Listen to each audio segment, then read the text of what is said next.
Welcome to a cold, snowy, noise-filled, crazy SGR coffee break. Oh, man, we had a blizzard. Our temps are like below zero with the wind chill. It's fucking snowing again. Just in our pre-little 5-minute talking, there were so many noises and craziness going on. Fully be prepared for my wife and her friend to walk in, probably right in the heart of a deep... Wait, we don't have deep intellectual conversation. They'll just walk in, so be prepared for that. Sean will probably come walking up and carries empty wine bottles across the room to teach her a lesson, so it'll be a good time today. We will never see episode 52. We will never make it a full year, because after this we're just going to be like, it's done, it's over. Wow! We're already calling it quits. I'm so sad that I never got the little banner for down here. I got all the little icons. You're such a slacker, man. I know. Hey, you know what? It's cold. Oh man, look at that snow just fall. Fuck you, snow. You know, it was so cold the other day that even the squirrels had no fucks to give, and they never even came out. It was very It was one of the things. I was making a camera strap, and I looked outside, and I was like, there are absolutely no squirrels out running around right now. That is how cold it is. Even the squirrels were like, nope, no fucks. I'm staying in my little tree hole. Oh, Mother Nature. Yeah, it's not that cold here. Oh, it's been a lot of fun. I mean, it's cold, but it's not... There's no snow. We were having a very mild winter. Yeah, I really shouldn't be complaining, because our winter this year has been actually pretty light. So, I mean, last year we had like a month where it was sub-zero temps for freaking forever, so nature. I'm ready for spring. Bring on the spring. Anyway. You gonna be all right? Yeah. You gonna get through this? I'm gonna get through this. I'm still gonna get through this. Should we talk about some box art drama? I saw this morning, and I was gonna do some research, because when it comes to video games, it seems like once every 2 years there is some sort of box art catastrophe drama people throw. I don't even keep my box I don't even keep my boxes. So unless it's a really good one, really really good one, I have a few steel books, but. Oh yeah, the steel books for sure. But so Carrie. Well, the last box art drama I remember is BioShock Infinite. Everyone was very upset that the cover of that was just Booker with, gun slung over his shoulder like any other generic shooter. And my thing was like, well, Elizabeth should have been on the cover. And everyone's like, why don't you make it more artistic, like some of the propaganda art and that's in the game? And Rational Games came out with a alternate cover on the inside, so you could turn it inside out if you really wanted to, but they explained that this was the cover that did well with the focus groups for people who knew nothing about the game, which, they're looking at a store shelf, which game would they pick up? And so, they got to go with their marketing research. So now this latest drama was with the Doom box art. Yeah, I did see a glimpse of this where somebody posted a picture, because it's so generic, you can put Halo, Call of Duty. Yes. And then he did Cooking Mama, which kind of stretched it a little bit, but. I do remember. But yeah, I mean, it is very generic. I don't understand why that caused everyone just to go nuts over it, because okay, so it's generic and it's boring, and maybe that'll hurt them in the future. I don't know. But I can totally explain this, Carrie. Okay. The internet is full of hate. We live in a hate-filled culture now. So, there you go. Because, okay. Back in the day, I used to keep my boxes, but then I realized that I'm buying extra bookcases just for boxes. So no, I don't even do that. And I wonder, because a lot of people, let's face it, it's Doom, and I think a lot more of the PC crowd's going to end up snagging. Well, does the PC crowd even care about box art? Because they haven't been able to buy physical copies of games in years. Well, I mean, the collector's edition comes with a physical copy, but But I'm that's a totally different beast to begin with. yeah, but that one I do wish that they had a nice steel case. I did not see that there was a steel case with that one, but a light up LED. Anyway, anyway, before I get on that, but yeah, I have a feeling that most people, a lot of people just buy their games through Steam, number one, and then you got UPlay and EA's thing, whatever it is that they're doing now. So, I mean, is box art even a thing anymore? I mean, for the The people. really funny thing was is that this was on our Action Trip podcast as well, and Udrosh held up the box art for Destiny and then Bloodborne. I was like, oh, holy shit! Like they are almost interchangeable. I mean, they. So my argument was like, well, I wonder how much video game companies even care about box art, because that may be just maybe one more resource they have to tap, in hiring another graphics graphic designer and all that to come up with something, and maybe the budget's already been used up in other areas of marketing. They don't want to do that for this. Um, and I guess to me, I guess box art, like I understand box art is important for movies because they have the movie posters. Mm-hmm. And, like I was looking at some of the Captain America Civil War movie posters, and holy crap, those are just, they're amazing. Yeah. But I think movies have a bigger thing about doing the art because they're trying to capture a larger audience than video games do. Also, on movies, let's face it, when you go by the movie theater, right? They're like 24 inches. They're Right. 3 feet tall. I mean, they're huge. So that artwork is going to be what you see. When you go to the store, you have a little box like this, and it's just kind of there. So the one thing I would be interested to see is how like the PSN and the Xbox store and the Wii, the eShop, the Nintendo eShop, how their sales figures are, how those are comparing to the actual physical copies that are starting to leave store shelves. So are we starting to see a bigger boom and people just being like, well, I can preload it. So that way, when the game unlocks at midnight at whatever time, I can just play it. Right. So, It's already done. And yeah, and I just have to admit that, I used to be totally like, I want my physical media. I like having the boxes on the shelves. Now I've gotten like super lazy, and I really like not taking the disc out. yeah, I've gotten so bad at that now. Ever since and the funny thing is like, I did it. I've been buying games on Steam for years. I mean, I've had my Steam account since Half-Life 2 originally released, and you had to have Steam installed in order to play Half-Life 2. So I've been buying Steam games for way too long. And I was always like, when I get on my consoles, like I want my physical media. And then we're losing all that backwards compatibility. Now it's just like, if you want to play old games, either keep your old systems or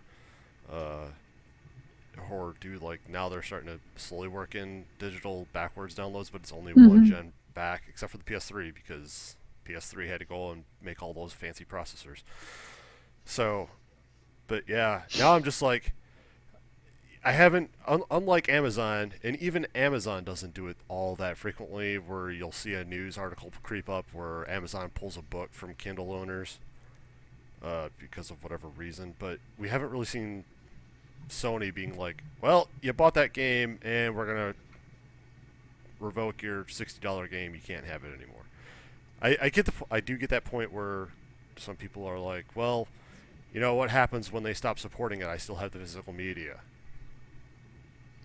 I don't know that I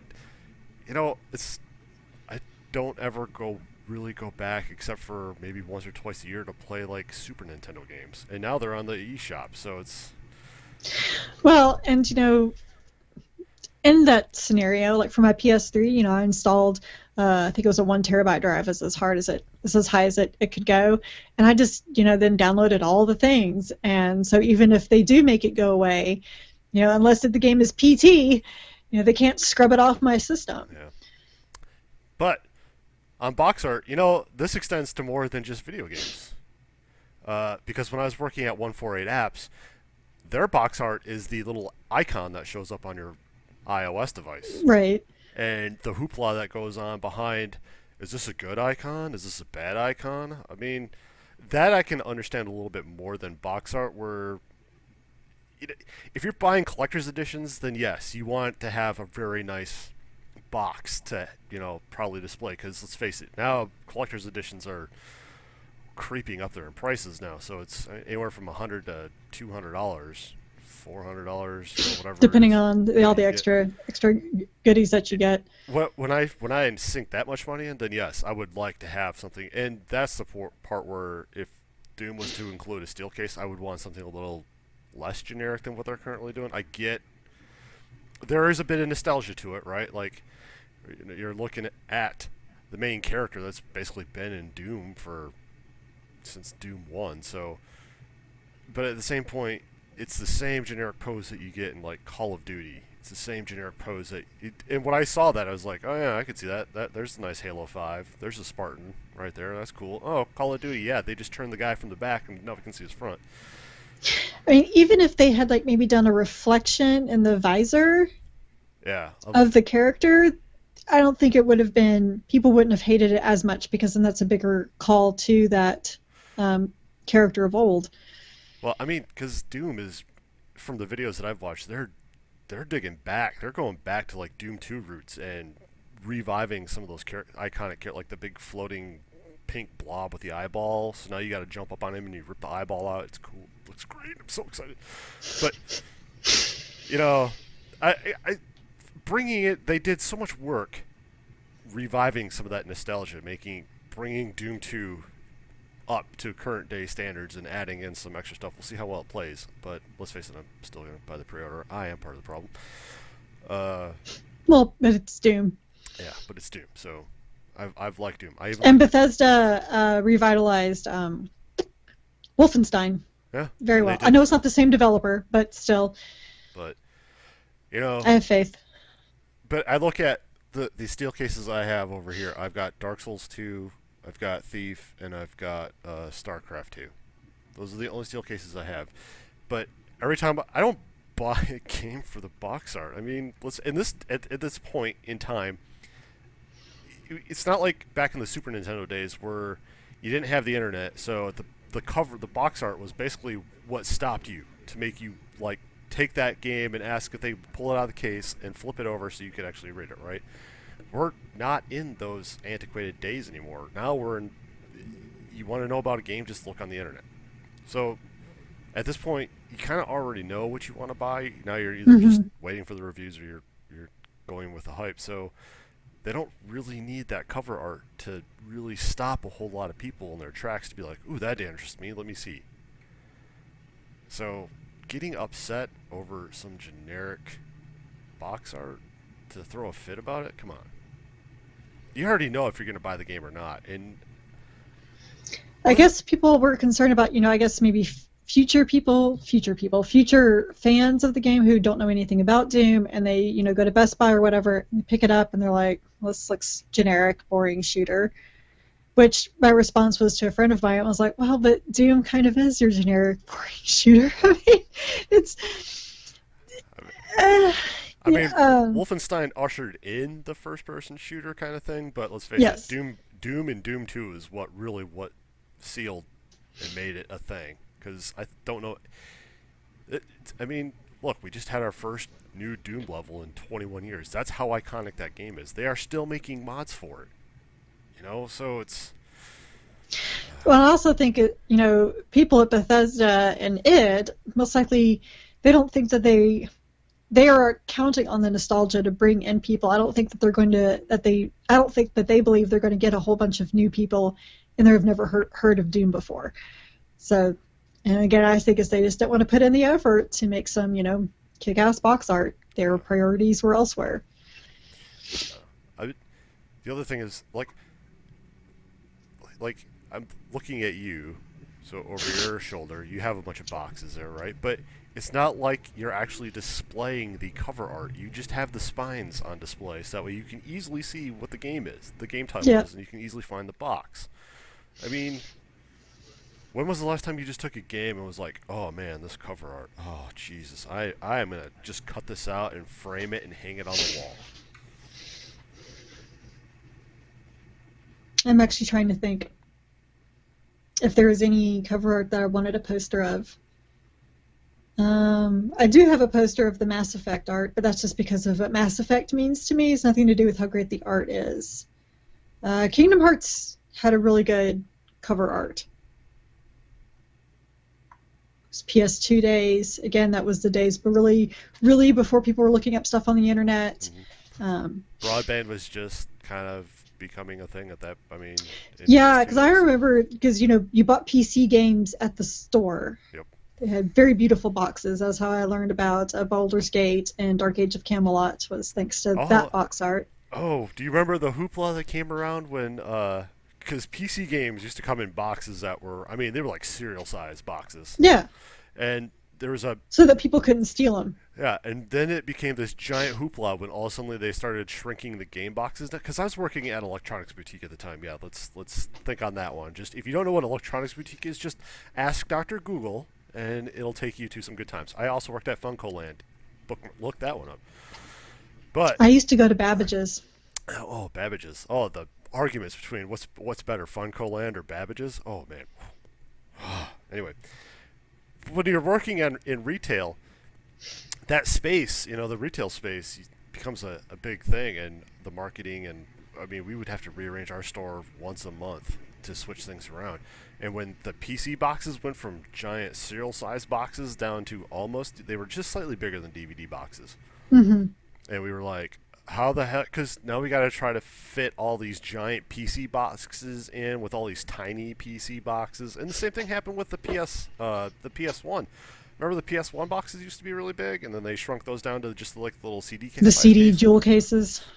So, to me, there's been more hoopla over the frickin' box size than there has been over some cover art, and it just because I don't know. I guess I'm just like, well, but the game is the same because I don't go see the movies because of their posters. Yeah, I like the posters. The posters are cool. I mean, don't get me wrong. The Captain America Civil War posters are phenomenal. They're gorgeous. But that's not why I'm going to go see the movie. I'm going to go see the movie because the trailer gave me chills. Yeah, and I no longer drive by the movie theater to look at the posters on the wall. I just happen to know because it's right by Staples, and every time I have to go buy shipping materials, there's the movie theater right there, so I drive right by it. It's the only reason why in the last couple of years I've even driven by it. But that used to be how you would go. You didn't have Fandango or Flickster or all of that. You had to drive by, either call the movie theater, which I still hate making. It was the newspaper. You looked it up in the newspaper. What's that? I mean, is that a paper full of news? It is. It's a paper full of news. It left horrible black prints on your fingers, and you flip through it, and like you got the entertainment section, and you look to see. That's how we found out what movies were playing. Look at your various theaters and. Well, we used to do in high school. We would just drive by the theater, and then that's when you looked at all the giant posters because below it had all the little times that they were playing. At that point, yes, let's face it. At this point, we are even people on dial-up still use the internet. Yeah, they may not be streaming all these 4K videos, and they may not be watching every trailer, but I can guarantee you they're going to various websites to read up on games that they're starting to hear about. Yeah. And movies, so cover art to me is becoming a thing that just is becoming less of a necessity because we are already knowing about games that we want to buy. So usually by the time the release date comes out, you've either pre-ordered it, you've preloaded it if you've bought it off of some electronic store, or you're just waiting for the reviews to come out that week to see if you're going to go buy it, and then you're going to go buy it, or you're not going to go buy it. You're no longer cover art's not going to prevent me from buying a game. And cover art, I mean, wasn't there that whole thing when you were a kid about not judging a book by its cover? Yeah. There are some great fantasy novels that I have downstairs that have some of the worst covers. Oh, people should go look. If you're really upset, go look at some sci-fi stuff. Well, if people are really that upset about cover art, PC Gamer just recently, within the last few months, did like the worst cover art PC game cover arts, and some of them are horrible. there's like a mage one where it's just like some random dude screaming at this at the out of the box. You're just like, I don't even know. I don't even want to touch that game.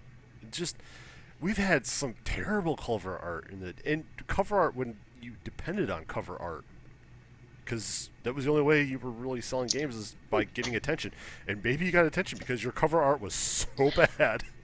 Right, because like you'd see the cover, and maybe the cover would make you flip it over and read the back, and that would determine if you bought the game or not. I mean, that's a problem like I'm having with my son is that he'll get to the app store and he'll find cool looking icons, and he's like, I want to get this, and then I'll read about it. I'm like, no, you can't because of this or because of that. Yeah, because I mean, yeah, I keep referencing back in the day, but this is what we did back in the day. Is you'd look for an interesting cover, and then you flipped it over because the front always had some artwork, and then you'd flip it over on the back, and usually there's a screenshot or two with a description of what the game was, and that was kind of how you decided, do I really want to play this? I think I have some of my old PC stuff.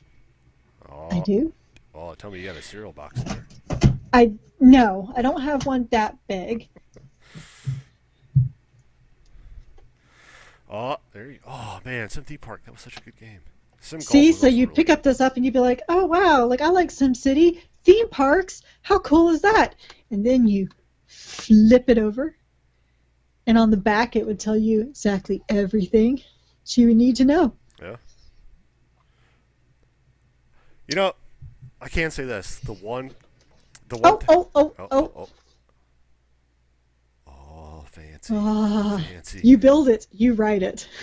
Oh, man, back in the day. I'm sorry for all See, you audio and there's more listeners. information. If all you're doing is listening to this via audio, I'm sorry, but you're missing out some Yeah. pretty epic PC nostalgia right here. Yeah. Yep, There there's you go. some stuff on the back. Let's see, So, what else do I got? Oh, do you remember this game? sheep. Wow. Oh, that's not even Yeah. a real. Oh, that's like just an instruction Oh, book. and this was one of my favorites. Age of Age of Mythology. Mythology. This is actually the instruction manuals. This is another, lost art Yeah. The because instruction manuals. it's because the games now teach you Yeah, there's how to play. no more of the reading. I remember having to sit down just to read for 20 minutes. Trying But to, you had to, otherwise you wouldn't know how to play. I will You say know, this. So back in the day, Blizzard, when Warcraft 3 had come out, actually released 3 different box art covers, and was it Thrall, Arthas, and I forget the elf. But you had 3 different covers, and I was like, I will buy this game 3 times just so I can have all 3 of those I boxes. remember And I do people doing remember that. actually having those up and displaying them because I was just like, that's so badass. It's so cool. And now you got to go to Best Buy if you want this DLC, or you got to go to freaking GameStop if you want to just get the Street Fighter V Collector's Edition, because we won't let that fucking go to Amazon. You're not bitter about that at all, are Oh you? fuck no. No, I'm not bitter that the game's coming out next week and I have to wait until March to play it. But hey, whatever. I mean, that's cool. That's cool. GameStop, you just go ahead and take your very sweet ass time. But that one comes with a nice steel case too, so that one did come with the steel case and a art book. Actually, the art books now is more of what I'm interested in. Not cover arts. It's if you can include an art book, I Okay, love me some art books. I will say though that the cover does me on strategy guides, and I think it's not that it's obviously going to make me buy it or not, but I kind of see strategy guides as also a half art book, half strategy guide. So I'd like the cover to be Well, to me, appealing. if the cover art, which is, I mean, most of the times it's just the cover art for the game, Usually, yes. usually. But sometimes they spiffy it up, add in some foil. They like Hopefully they'll spiffy up Doom. the Soul Calibur one. Even the Fallout guide. The Fallout guide is freaking fantastic. It looks like an old book just by looking at the cover, and to me, being able to tie that guide, make it feel like it is an extension of that game, is a very big part of making it a cohesive experience. So, Uh, yeah, because if you have something that makes you already feel just holding it while you're drinking your coffee and you feel like you're playing the game or you're experiencing part of the game or you're just bringing part of that game with you for lunch or if you're going to go to work and read it on your break or whatever, and having people stop by at your desk and be like, "Oh, what's that? Oh, that's awesome. Oh, that's cool. Can I look through that?" I mean, it's almost like the old days when you would bring your Nintendo Powers to school and share it with your friends at lunch.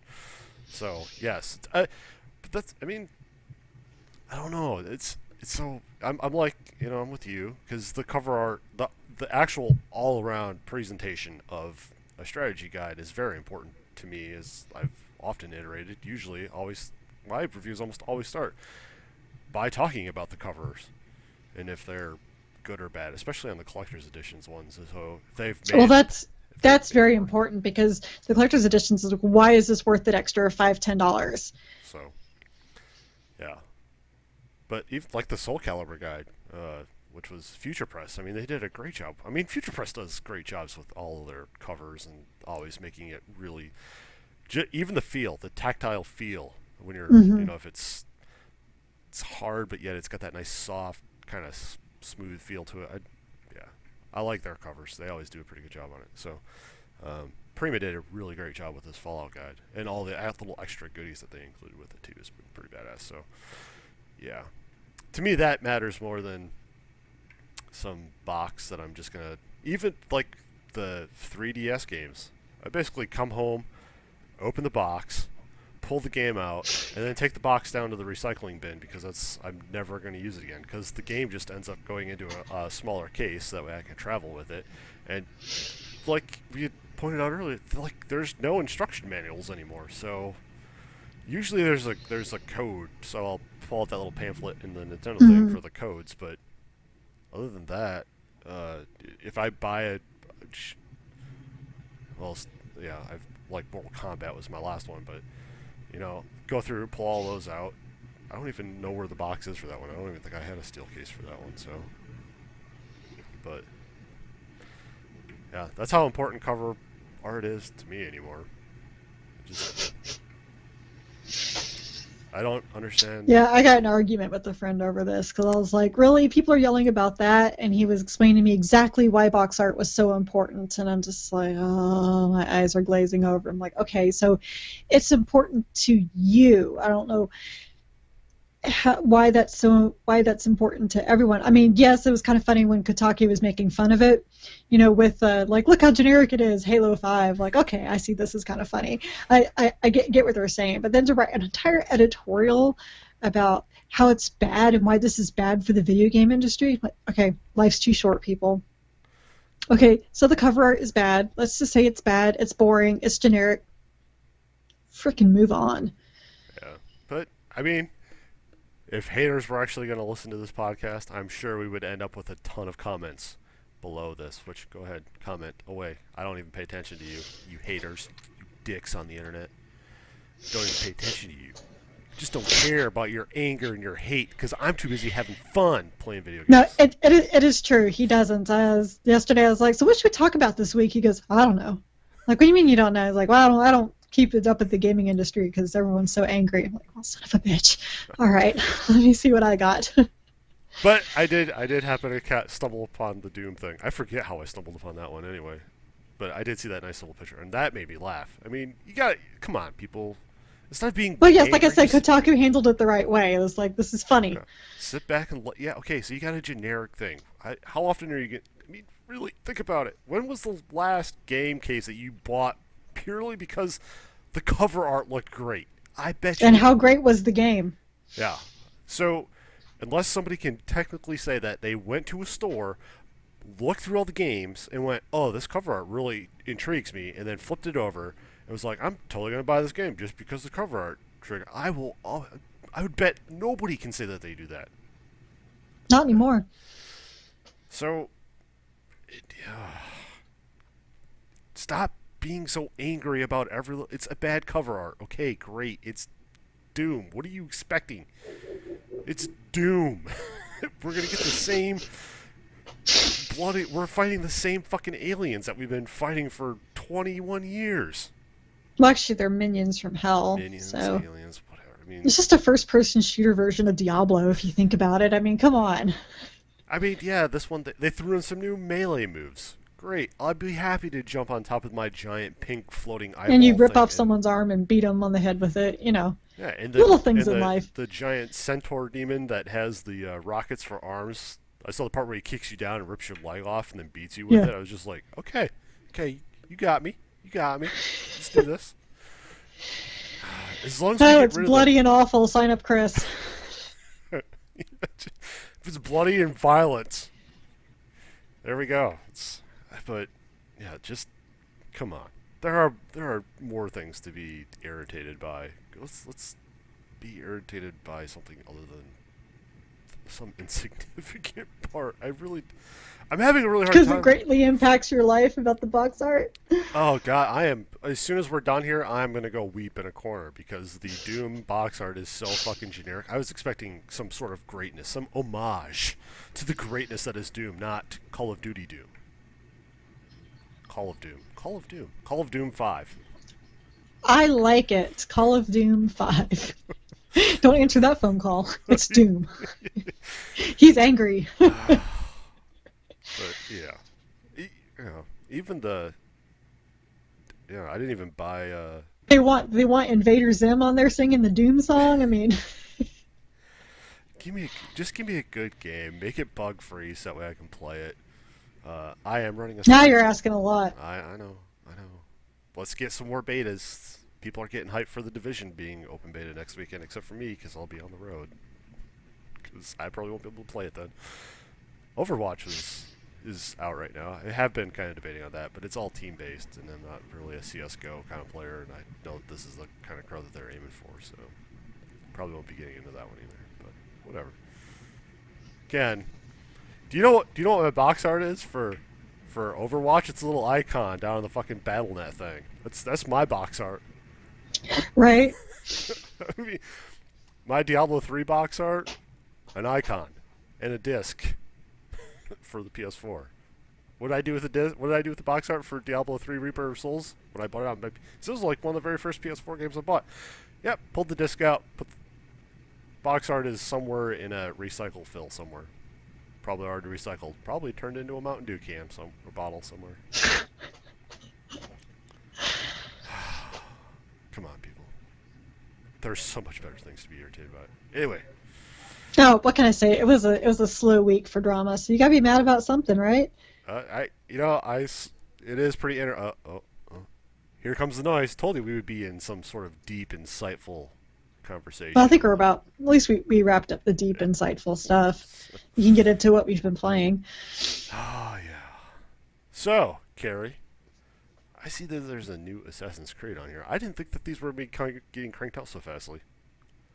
Well, China was over a year ago, and then But then India just feels like it just came out.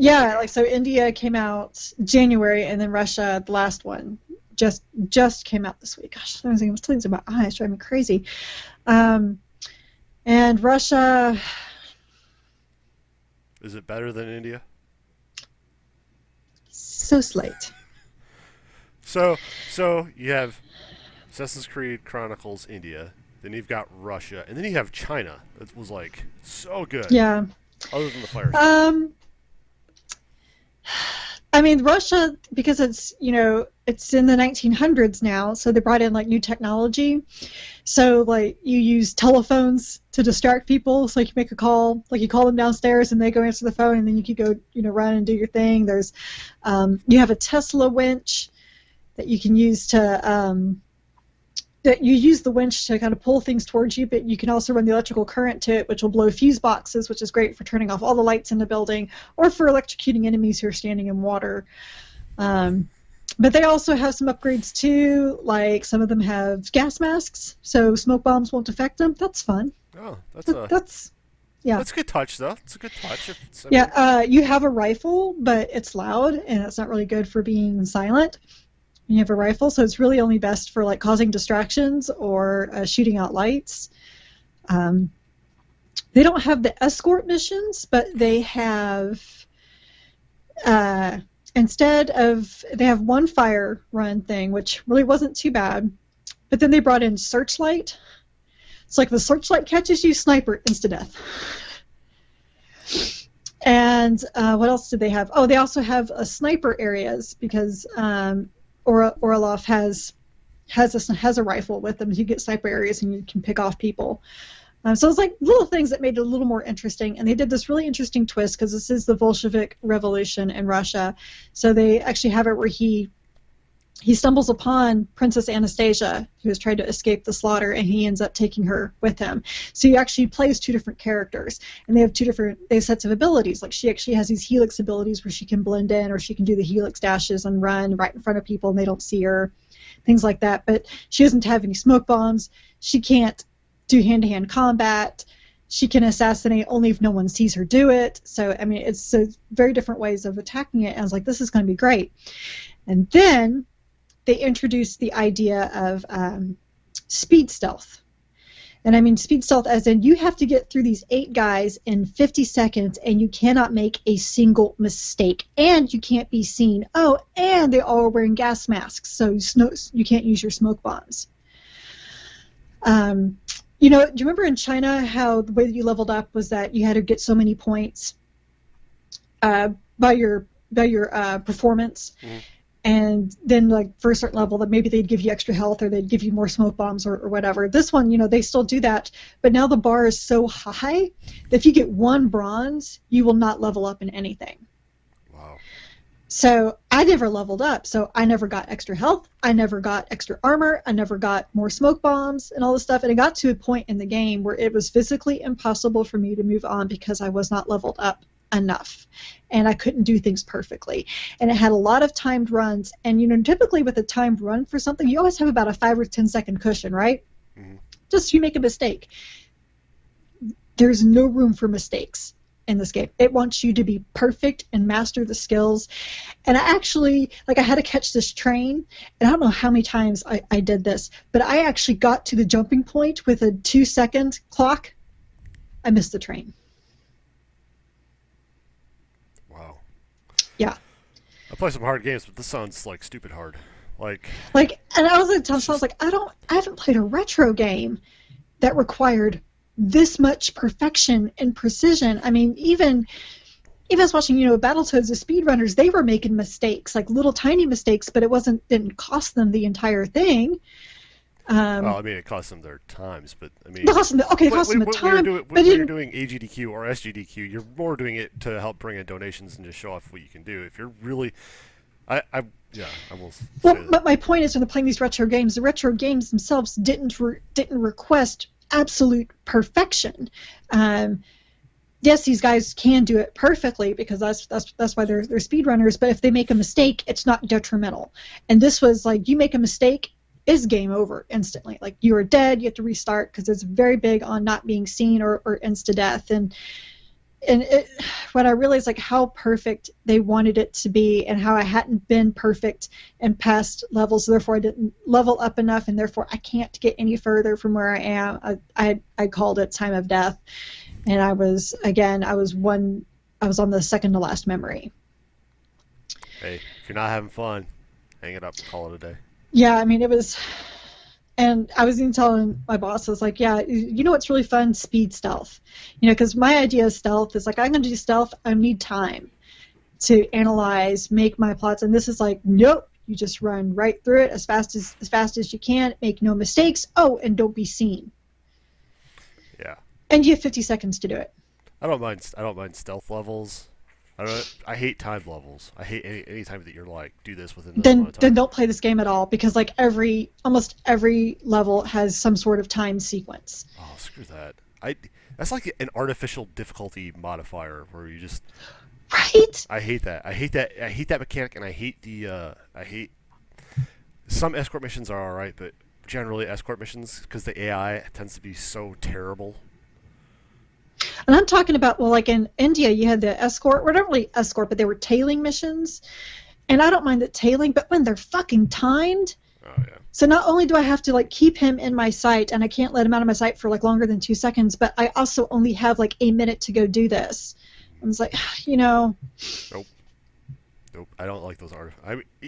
You know what? I got this one level that I had to steal this key from this guy before he got to this certain door, and he gets to the door in 30 seconds. And so I was like, okay, you know what? Fuck stealth. I ran through, slaughtering everybody, got to him, killed him, took the key right as he was at the door. Of course, I got the lowest rating. Like, well, I'm sorry that I'm not talented enough to figure out how to shadow this entire thing and never be seen and just pickpocket the key from the guy. You know what's funny is that the new standard for difficult games, the Soul series, you know what they don't have? Timed missions. Timed missions are the worst, man. Oh, fuck those. All right, enough about this. So anyway, yeah. But an awesome thing I did play was I picked up this indie game. Like basically, I guess got this random press release that was like, "Hey, here's this game. It's already out. Would you like to try it?" I was like, "Looks interesting. Why not?" And it's called Order of the Thorn: King's Challenge, and it's a point-and-click adventure game, and it's done in a retro King's Quest style, as in it's done in 32 bits, and they even have a narrator. And it's all, puzzle based, so there's no real action. So, but one thing about it versus King's Quest is that there's no unwinnable situation. They even make that claim, like immediately up front. They're like, there's no situation you get in where it's unwinnable because you can't, because like maybe you might have missed this one little thing, now you're stuck. Well, certain things don't happen until you get that one little thing. But it wasn't very long. Like, it only took me about 4 hours to get through, and that was with a lot of backtracking, like, where the hell do I use this thing? And there's a lot of humor in it, and it seems like it's going to be the first of many because it kind of, the way that it ended really let off there's going to be more, which I'm excited about. But this is kind of a fun little callback to that era of point and click, and I love that it had the old, super old style of it, and like, because he was a bard, and so I would have him play all these songs, and if you didn't need that certain song somewhere, it would say such a lovely tune, played so well, and it did absolutely nothing. Sarcastic games. Yeah, there was a lot of humor like that. Even like amongst, like, when you talk to the other characters, they would make little jokes, and they'd be like, well, this is what happens, and he'd go, really? No. Oh, that's great. So, I mean, it was only like $10, I think. So I'd say add it to your wish list for a Steam sale. I really, really liked it. And then I started playing Firewatch yesterday. Played about an hour and a half of it, and my initial impressions, because they're very minimal, is that it's very beautiful and it's rather boring. I'm hoping that stuff's about to pick up. It seems like it is. There's obviously some mystery going on in this area to solve, but it hasn't really grabbed me as to what it is. I think I was telling you yesterday that, like, at least the Vanishing of Ethan Carter, the exploration game, like, you're caught like that because you walk on the train track and there's legs. Like, whose legs are these? Well, that, and it was, I mean, so it caught me off guard because I had been hearing about Firewatch, and then I saw it was on Twitch yesterday, so I was watching a couple of the guys that I follow playing it, and it looks alright, but to me, like, Vanishing of Ethan Carter looked so much better. So, I mean, that was and like you said, it, like, you get in the game and you start exploring within 5 minutes, you're just like, holy shit, there's skulls and traps and what the hell's going on? And I mean, that part was really good. So from what I watched, and I can say I watched one guy play for about 30 minutes, and he'd said he'd already been playing for 2 hours. So at that point, he'd been playing for about 2.5 hours. And then I went to go do something else, came back probably 2 hours later, and he just got to the end. He had just beaten it. Okay, so it's short. It seems short. It's like a 4.5. To me, it seemed like it was like a 4.5, maybe 6 hour long kind of game. Which, I mean, it's $20, I think, without the. That's a lot of money. On Steam sale, it's on Steam sale. Anyway, it's like $15 to $20. I forget where it was at. No, it's $19.99. It's on Steam sale right now for $17.99. There you go. But I mean, if that's really how long it is, about 5 or 6 hours. I mean, that's a. I mean, okay, I say that, and I've spent $60 on games that are just as short. Yeah, but you have to replay them. I mean, do you? Oh wait, that's my. If I'm going to replay, but I can say this. I think your impressions are going to pretty much stay the same the entire way through because I managed to. I was watching another stream, and they had just finished it, and Mm-hmm. I caught it when the credits are scrolling, and this is when both streamers were giving their impressions, and both of them were like, the story is just not there. There is no story. Well, It's kind of a boring game. shit. So be prepared for that. So I don't know, like Okay.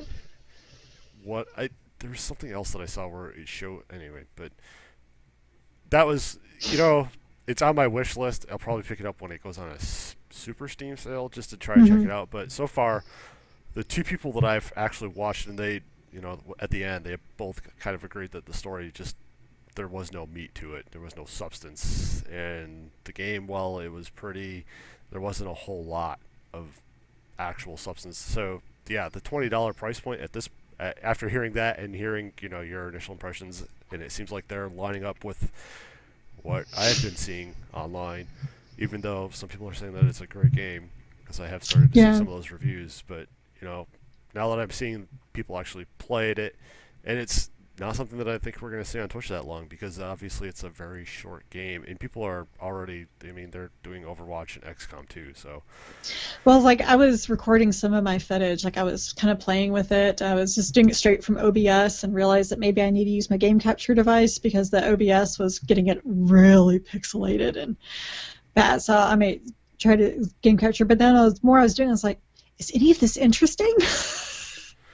So I may record, like I may replay like a little bit of the first day and kind of play that first like actual like mission that you have just to give people an idea, and then that may be all that I record. But I mean, the little bit that I think I've watched an hour and a half maybe of it in total now, and there's been a couple spots where I'm just like, well, that's a beautiful screenshot. That's a beautiful screenshot. But then the dude pulls up his hand again. I'm like, the hand just the hand is throwing me off because it just looks so bad. But mm-hmm. there's been a couple times where they'll be exploring an area, and the only choice that I really saw that you get to make is how you're responding on the radio, which I Yes, would totally be a dick on that. And then there was a part where like he goes to get supplies, and yes, she goes, "Don't take them all. Remember, there are five. There's more people than just you out there." And it turns out there's five other people, and you can literally take all the supplies. yeah, I have been. So, and then he like goes fishing because he's like, I'm sick and tired of eating all the food that was in the supplies. And she's like, well, then maybe you should have taken all the supplies. And I was like, you're a dick. So, yeah, it'll be interesting. See how far you get, what you think of it. Maybe your opinion will change when something. I honestly don't know what the big cliffhanger part was. Yeah, obviously I don't either. I mean, the beginning surprised me. I was not expecting that, which kind of gave the background reason of why he's there. And I think I'm going to make this a, because next week I'll have this finished, but I think I'm going to make this a topic for next week, is about games relying on the emotional part instead of having a good combination of both. Because I don't want to get too much into that because I'll save it for next week. Because, like, again, going back to the Vanishing of Ethan Carter, I thought that did a really good job of having some really interesting gameplay, focus on exploration, and still hitting that emotional tug. Um, Whereas, like, I think Blake, he reviewed Unravel, and he's like, it's cute. And they really try to, tug that emotional thing on you. He's like, but, there's not really much else there to make it more unique than something else, I guess. Kind of like comparison to, like, Yoshi's Woolly World or something like that, with the whole idea with the yarn. Or Kirby's Epic Yarn. Like, it's not that much different. But they're trying to use the emotional side of it to maybe sell it. I don't know. I haven't played Unravel.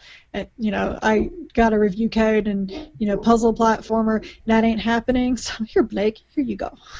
You like The Witness. You thought it was fun to, like, draw on a graph paper and cut out pieces and form your puzzles. Here you go.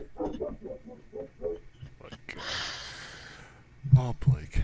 So now that is what I have been playing. Oh, oh, all right. Well, I don't really have a whole lot new to add to this. Played some more So you've WoW. been playing MMO. I have been. After last week, for some reason, I was just like, let's MMO all the things. So, jumped into some WoW again. Played that a little bit. Uh, played. I've played Final Fantasy XIV: A Realm Reborn, and the fact that I played the server waiting games, that way I could actually roll on the server that me, you, and Mr. Pete are going to play on. Mm-hmm. So finally got that. Which, by the way, if you want to roll your character, the only time that Ultros is open is in the morning. All By right, so I by guess I'll be by doing that. sometime in the afternoon, it closes down. So at night it's gone, and in the morning it's free. So That's weird. however they work that, they why they do that to maintain server balance. I don't. I mean, I want to roll on where my friends are going to be, so I have to wait. I mean, to me, anyway, it's a stupid mechanic to me, but that's what I played, and now I'm playing the let's set up our UI game because Final Fantasy 14 You're on the playing on PC, right? I play on both PC and PS4. So on the PS4, on PC you can go in and actually copy your UI files and transfer them to characters. On PS4, you have to set up your UI every single even if the characters are on the same server, you can't just copy a UI that you have from a prior character. To me, this is the worst part about this because getting that UI is so time consuming to me. Because I like to have things, you get used to having things in specific spots at specific sizes, and in order to have the full UI control, I had to load it up on PC, which then apparently set some toggles so that way in PS4 I could do even more with it. Anyway, it's a UI.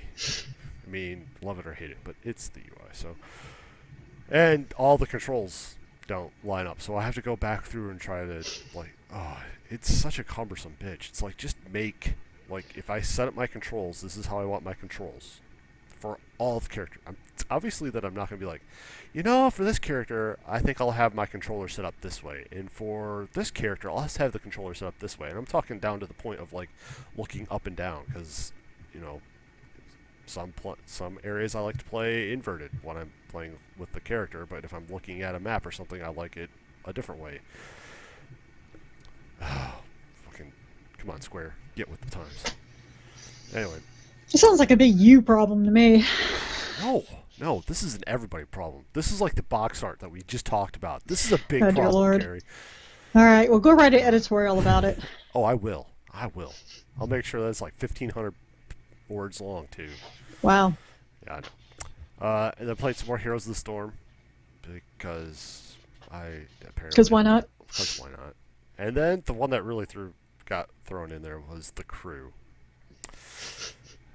Still trying to drive across the U.S.? I finished that. I got Oh. all the map uncovered, so it's all done. That took quite a bit. That actually, I started thinking about how long I had spent just driving around the U.S. to try to get that entire map unlocked, and because it took me a weekend to finish it off, and I had a little bit of California left to do, and then most of the mountain states, which is in between, which is a big chunk of the map. Actually, the mountain states are really big. I don't know why those get to be so big, but I started figuring out that even just over the weekend, just to do that, I'd say I had 35% of the map left to finish, and it took me 14 hours just to drive around and get that, and that's on top of whatever I did on the front side, which is probably a good 15 to 20 hours on top of that. So I mean, just driving around was a lot. And then, I wanted a monster truck.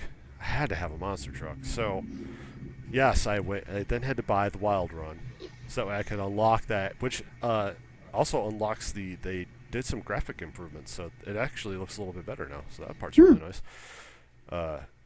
So then I get Wild Run, and then you have to go do their little events. So they have like a new drag race event that you can do, and they have drifting challenges, which I hated the drifting challenges. The monster truck one, you just drive around this obstacle course and try to get as many points as you possibly can. So I did all that, and then went and bought my monster truck. So now I'm cruising around Detroit in a giant monster truck that handles for shit. It goes about 80 But you're miles doing an it hour. in a monster truck. But I'm doing it in my F-150 monster truck. Oh, but yeah, it was so much. I forgot how photogenic that game actually is. When I was doing the Mountain States, I was down in like in the Monument Valley, and it was sunset, so looking out to the west, and you got a little bit of the Rockies, but I forgot just how nice some of those vistas that they cranked out in that game are. So Mm-hmm. it's been fun, and I've been slowly trying to work on the story, but because I haven't played the game in a while, my racing skills are a bit rusty, so I've been trying to reapply. And driving a monster truck is vastly different than driving my Mini Cooper. Well, yes. So I've had more fun just driving around, having fun, but now I actually want to do some of the other things that are in the other areas, so I have to get my character level up. So slowly but surely getting that done and getting some money so I can make some more tunings on my cars. And yeah. Now I want to play that again. Maybe I'll go get some pizza and play that. So Carrie, you should take us home Oh, pizza sounds good. Thanks a lot. anytime. Hey, you have Torchy's tacos. I don't have that. And now I want tacos. Dang it. Taco pizza. Yeah, I know. Just roll up the pizza like a taco, like New York style. There It's you go. perfect. All right. So thank you again for listening, watching, whatever. Center Strategy Guide Reviews Coffee Break podcast. If there's anything particularly you want to talk about, if you have any questions, you can always leave a comment on this post or email me at strategyguidereviews@gmail.com. You can also follow us. The site is Strategy Reviews. Chris is at Starvin, and I am at Crunchy Chocobo. And, of course, we ask that you keep on reading. SGR. Can't have this podcast without it, so keep reading.